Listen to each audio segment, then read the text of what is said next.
Hey guys, Asma here, and last year I talked about my top games of 2016.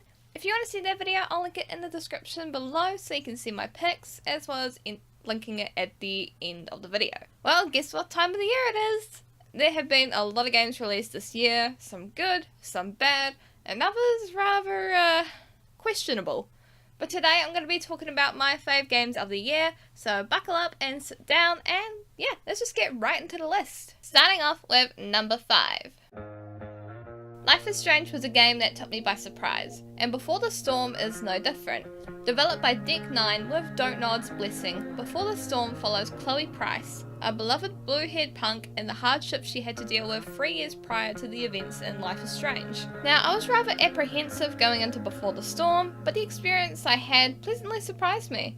It hit me pretty hard emotionally during some scenes, like for example the junkyard scene, if you know what I'm talking about and you've played Before the Storm for yourself. Watching the relationship blossom between Chloe and Rachel Amber, playing Dungeons and Dragons with a couple of kids on the Blackwell campus, and the backtalk mechanic made Before the Storm stand out for me. Now this would have been higher on my list, but the final episode left me feeling kinda so for that reason, Before the Storm is my number 5.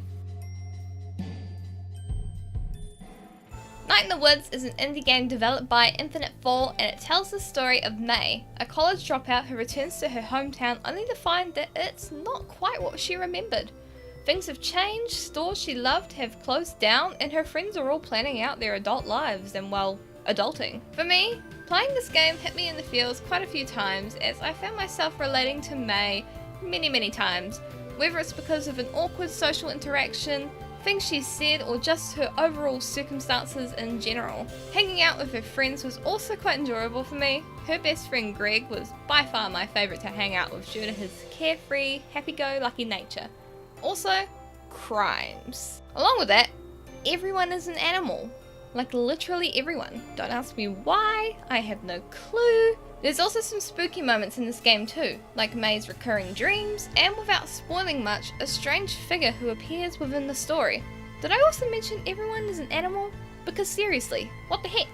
There's cats and raccoons running around, while there's talking cats that exist in this universe. Nevertheless, Night in the Woods is a wonderful game, and if you haven't checked it out yet, maybe put it on your games to check out list for 2018. Thirdly on my list is Wolfenstein 2 The New Colossus. Developed by Machine Games and published by Bethesda Softworks, what drew me into Wolfenstein 2 was not only its very cheeky advertising campaign that sparked some controversy, but the premise of the game itself. The idea of going into an action-packed filled game and taking down a shit ton of Nazis made me feel very hyped to play this game. The story of Wolfenstein 2 follows BJ Blazkowicz, set in an alternate version of America in the year 1961, where the Nazis have taken over.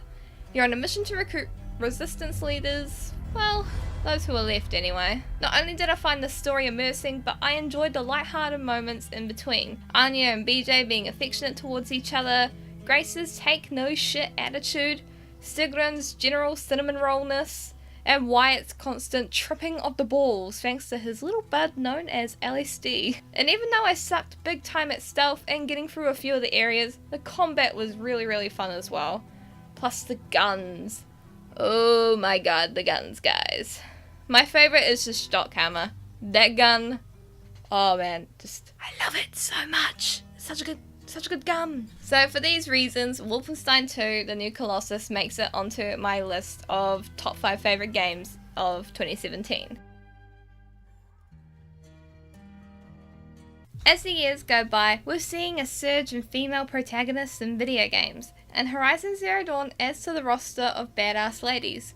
Developed by Guerrilla Games, you take the role of Aloy, an outcast of the matriarchal Nora tribe who sets out on a journey to both discover where she came from and where the mysterious machines that inhabit the lands come from as well.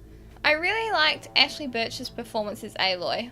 Aloy for me is what makes this such a damn good game. Her courage, kindness, and sass is how this red-headed archer wormed her way into my heart. Also the fact that she's an archer, because I am a sucker to play as archers, not gonna lie. The unique thing about Horizon Zero Dawn is definitely the world. Not only is it vast and gigantic, but it's teeming with life.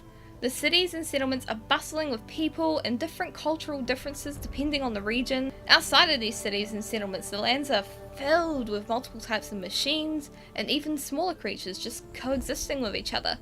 And I think that's something that's so important in a game.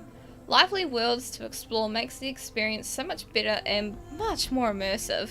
And now we're at the number 1 pick for my favourite game of 2017, but first some honourable mentions.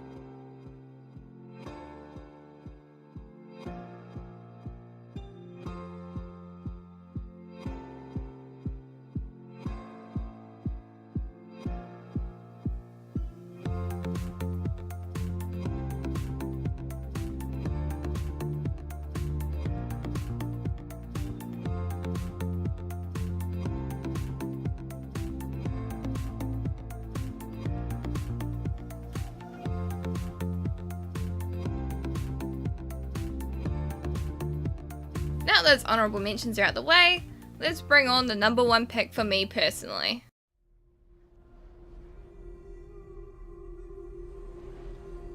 In this waking nightmare,